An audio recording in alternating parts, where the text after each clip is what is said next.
Bienvenidos a esta nueva edición de Poder y Dinero. Como siempre, abordamos los temas de seguridad, de economía internacional, de política doméstica que interesa a la comunidad latina, Estados Unidos.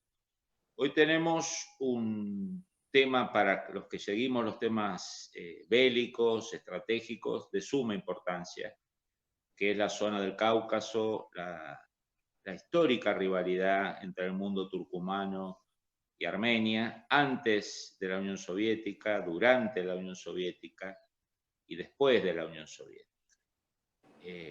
Hemos visto programas dedicados a Israel, donde nos aparecía Azerbaiyán como aliado de Israel. Hemos hablado de Turquía, donde nos aparecía Azerbaiyán como aliado de Turquía. Hemos hablado mucho de Rusia, obviamente, después de su agresión e invasión a Ucrania, donde hemos hecho mención a los países que estaban cerca de Rusia, pese a esa puja internacional, como era el caso de Armenia, de China y de otros. Pero hoy vamos específicamente a volver a esa vieja histórica rivalidad que algunos hablan de que es la herencia de milenios, más allá del cristianismo, pero que después mutó en una rivalidad entre musulmanes y cristianos, como es el caso de Armenia y Azerbaiyán. Y para eso tenemos un destacadísimo especialista, un estudioso del tema, Leo Mouhiam, que nos va a tratar de dar una perspectiva histórica, pero también llegando, como siempre hacemos, a la realidad, a las cosas que nos sirven, a las cosas que son de utilidad para los decisores, sea en lo económico, en lo político o en lo estratégico. Leo, bienvenido a Poder y Dinero. Buenas tardes, Fabián. Gracias por la invitación y bueno, por la introducción. La verdad que hiciste un contexto más que interesante como para empezar la charla.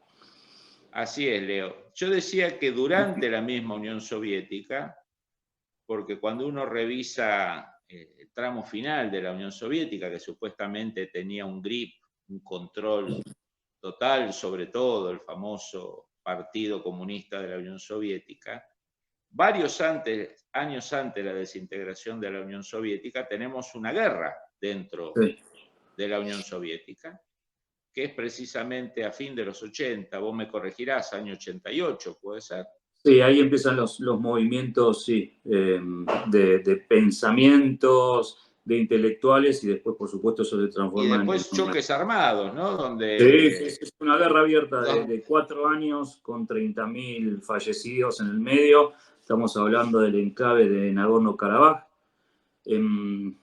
Este enclave, el problema del conflicto sucede cuando Stalin en el 23, este enclave con mayoría, más de 90% de armenios, se lo da para administrar a la República Socialista Soviética de Azerbaiyán. Un clásico de Stalin que era crear conflictos artificiales y divide reinarás, ¿no? Tal cual, esa era parte de la estrategia. Formalmente era de esto de crear una nación, ¿no? Sin ningún tipo de límites entre los países y todo eso, claro. Pero lo que hizo es, en el caso particular de Armenia, dividir Nagorno-Karabaj y dárselo a los azeríes y también otro terruño que se llama Najicheván, el cual también dividió Armenia. Le sacó casi un 30% de su territorio. Era de forma de un préstamo administrativo, podemos hablar de 100 años que se estaba por cumplir hace poco tiempo. Lo que sí, con eso tensaba, por supuesto, las relaciones. Como vos bien dijiste, cuando cae la Unión Soviética, durante los últimos 20, 30 años, como la administración de Azerbaiyán estaba allí en Nagorno-Karabaj y todas las regiones circundantes, lo que hacían, por supuesto, con los armenios era tenerlos en una categoría de minoría, ¿sí? Sin muchos derechos, por supuesto. Los derechos que tenían judiciales, por ejemplo, se veían superados por los azeríes. Empezaron los programas, ¿no? De esto de perseguir a los armenios en Bakú, en la capital, en otros lugares, en Kirovagat, y así, y limpieza étnica. Y esto después con el correlato lo vamos a ir cerrando porque la verdad que es el modus operandi que tuvo Azerbaiyán con los armenios de esa región. Cae la Unión Soviética, Nagorno-Karabaj se independiza porque dentro de la constitución soviética había una cláusula que cual podías pedir la independencia. Así lo hizo Nagorno-Karabaj antes de Armenia y antes que Azerbaiyán, ¿sí? Es un país que no fue reconocido internacionalmente, por supuesto, porque quedaba dentro de los márgenes de Azerbaiyán. Lo que hizo muy bien Azerbaiyán fue vender los mapas soviéticos cuando se cayó, por supuesto, la Unión Soviética, y en Google, por ejemplo, lo que pasaba era que vos veías la zona de Nagorno-Karabaj, una república independiente no reconocida, con ya 95% de la ciudadanía armenia dentro de ese mapa. Y entonces ahí fue el campo de la pelea, digamos, internacional de Azerbaiyán, que a mí me parece que muy bien la supo ganar. ¿Por qué digo esto? Porque los armenios no tuvieron eh, las formas de llevar a cabo esta república independiente en cuanto a la aceptación internacional, ¿no?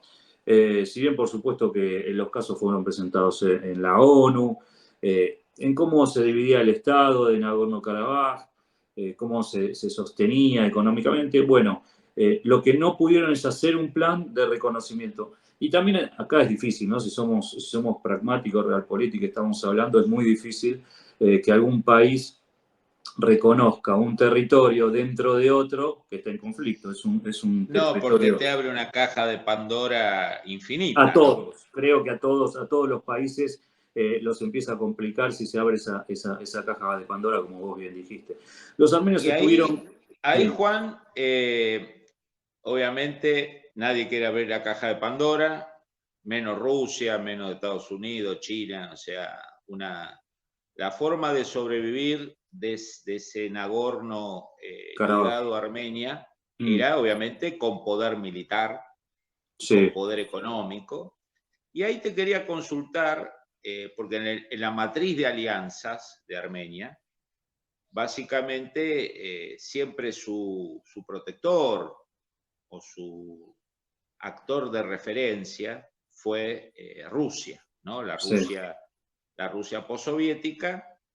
Y lo que empieza a suceder es que Turquía, especialmente a partir de Erdogan, a partir de la consolidación de Erdogan y de su partido, a partir de que Erdogan logra controlar también las Fuerzas Armadas turcas después del fallido golpe de Estado contra él, y él hace una racia de miles y miles de Sí, oficiales y en columna Fuerzas Armadas y política y religión casi, ¿no? Porque sí, sí, sí, también porque lo transformó, con, sí. con fuertes referencias religiosas, empieza como a ascender Turquía en poder, ¿no? Claro. Y Azerbaiyán, si uno mira el mapa, es como una extensión del sueño de Erdogan de recuperar el imperio otomano. Entonces, y a eso se le suma los ingresos multibillonarios que presenta Azerbaiyán por producción de hidrocarburos, especialmente de gas, si no me equivoco, con Sí, auspicios en equipos de fútbol.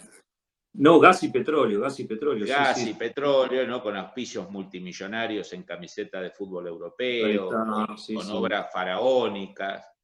Mientras un Azerbaiyán que está ligado a un solo país, que es Rusia, que obviamente eso no le genera mucha amistad ni con Turquía, más allá de los odios armenios turcos, tampoco con Estados Unidos. Empieza como a cambiar el balance de poder, ¿no? Y Claro. digamos, esto me parece que es la antesala de las dos guerras perdidas por Armenia, ¿no? Mira, a ver, si bien la primera guerra la ganó Armenia, es por eso que se quedaron durante 30 No, no, años. digo la del 20, no, la del 90 sí la Bueno, sí, gana usted. entonces nos retrotraemos al tema del genocidio armenio, de cómo se tuvo que ceder, porque también Armenia en ese momento tuvo que ceder cantidad de territorios a la Unión Soviética y a Turquía, que empezaron a hacer sus negociados para quedar protegidas por la Unión Soviética. Bueno, para Eh, que entienda la gente, hablemos sí. eh, desde el 88 hasta hoy, podemos decir que hubo tres grandes enfrentamientos armados entre Armenia y Azerbaiyán. A ver, en el 88 comienza la guerra, ¿sí? No, en el 88 no, del 91 al 94, en el 88 empiezan estos ánimos caldeados de liberación y de pensamientos intelectuales. Esto se traslada, por supuesto, a la población que se sentía amenazada durante todo el régimen soviético. Comienza la guerra, se desmembrana la Unión Soviética. Armenia, lo que hay que destacar, por supuesto, es que sus soldados, los soldados que en cualquier guerra son, tienen una importancia, un factor fundamental. Bueno, los soldados armenios lo que tienen es eso de la fortaleza. Más allá que tal vez el armamento no sea el mejor, porque pensemos que en la Unión Soviética lo mismo que le pasaba a Azerbaiyán le pasaba a Armenia, ¿no? Los mismos tipos de armamentos, el desarme, la desindustrialización y tantas otras cosas.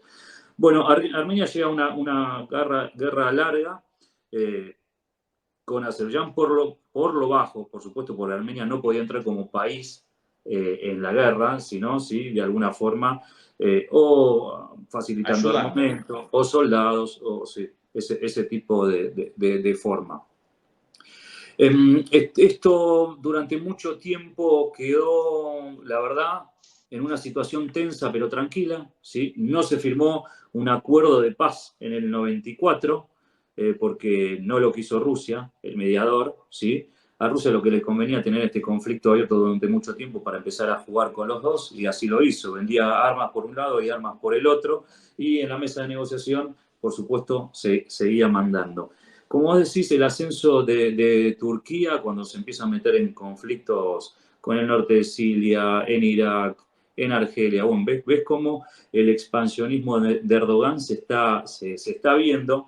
En la pandemia utilizó justamente, ¿no?, que todos los estados estaban con sus preocupaciones de sostener sus economías, ciudadanía, que no tengan problemas internos, y ahí le dio el apoyo a Azerbaiyán, pero no solo el apoyo explícito que sí necesita cuando empieza una guerra, porque también hay que decirlo, acá necesitas apoyos de Estado que te den el guiño. No te lo van a decir abiertamente, pero por supuesto tenés que tener, porque estás en una región que no sos el que mandás. Entonces tenés que negociar. Turquía le da todos los drones, ¿sí?, los Bayraktar, que la verdad que tienen una industria, es una potencia, ¿no? Le Militar. contamos a la audiencia que es el yerno de Erdogan, el Claro, bueno, creador de toda esa industria. queda todo en familia. El hijo de Erdogan, bueno, también es quien trafica el petróleo de Siria a Turquía por el sur. Bueno, también eso, uno ve conflictos y si son conflictos étnicos detrás, siempre hay otra cosa.